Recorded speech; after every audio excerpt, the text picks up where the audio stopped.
Hi there, I'm Matt Donnelly of RotoBaller, and it's time to talk best ball sleepers in 2023. Now, when you are looking at your best ball squads, you need to hit on some players later on in the draft that have the ability to put up some big weeks when needed the most, and here are 5 players that'll do the trick. Gerald Everett is in one of the pass-friendliest offenses in the league with a premier quarterback. He is also a healthy quarterback entering 2023, something that Justin Herbert wasn't after dealing with rib injuries most of 2022. If I were to bet on a tight end finishing inside the top 12 that is currently sitting outside the top 12, it's going to be Everett, who is coming off a career season in which he saw a personal best in receptions, receiving yards, and our favorite, fantasy points per game. One thing that nobody is talking about when it comes to Gerald Everett is the Kellen Moore effect, the new offensive coordinator here in Los Angeles. A few seasons ago, no one knew the name Dalton Schultz. Now, Dalton Schultz is routinely coming off the board as a top 12 tight end. In best ball, you need to hit on touchdowns, especially when you're talking about sleepers here. And who better to do it than a tight end that saw the 6th most red zone targets with 15 a season ago. Next up, it's Luke Musgrave. He may only be a rookie, but looking at his utilization through the preseason, he has already earned veteran status for the Green Bay Packers. When looking at potential sleepers, I want targets, I want touchdown potential, and in order to get those, you have to be on the field first.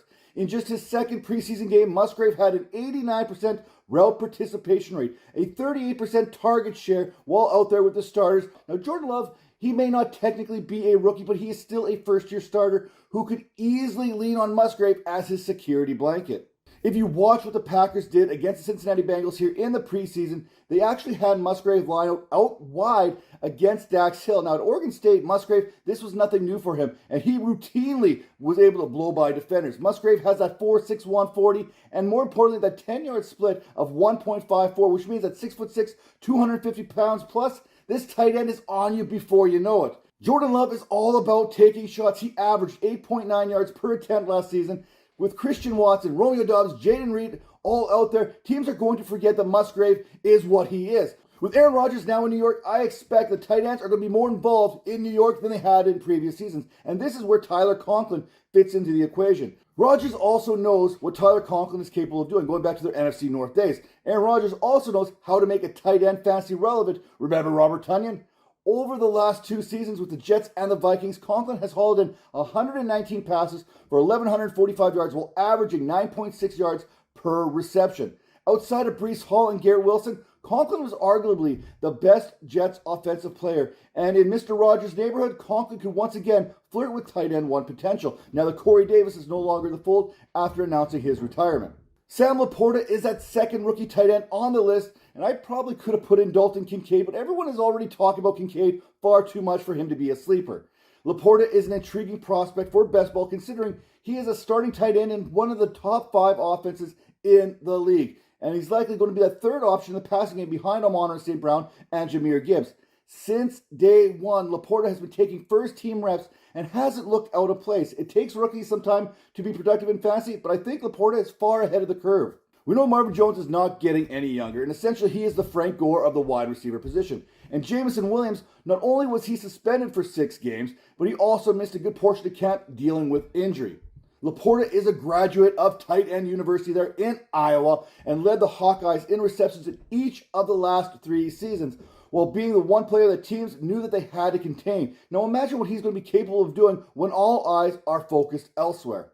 If you're going to take a shot at a tight end, why not take a shot at a tight end who plays quarterback, wide receiver, and running back? And that is Tayson Hill. Taysom Hill is essentially the Matt Donnelly of fantasy football. Jack of all trades, master of none. Saying that, Hill is going to give you goose eggs from week to week. But that's okay because he'll be tight end 33 one week and tight end 4 the next week, and you never know when that's going to happen, which is perfect in best ball. I can't, in good conscience, draft him in a season-long league, but in best ball, he is a must-add. We are talking about a tight end that has 42 career touchdowns over 81 games over 6 seasons. Now, 10 of them came from passing, 9 of them came from receiving, and 23 of them came courtesy of his rushing ability. Once again, here are my 5 best ball sleepers at the tight end position.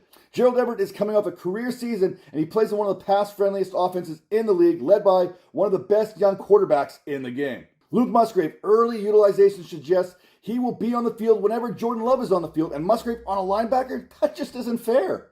Tyler Conklin, we know Aaron Rodgers loves tight ends.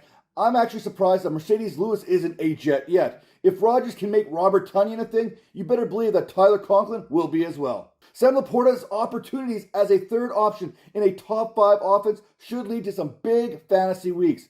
And Tayson Hill, he's not a tight end technically, but yet he can still be used as a tight end. So if that's going to be the case, you might as well go with the boomer bust play, who's the best play in best ball. I told you my 5 best ball tight end sleepers. Now I want to hear from you. Drop in the comments below, who are your 5 best ball tight ends entering 2023.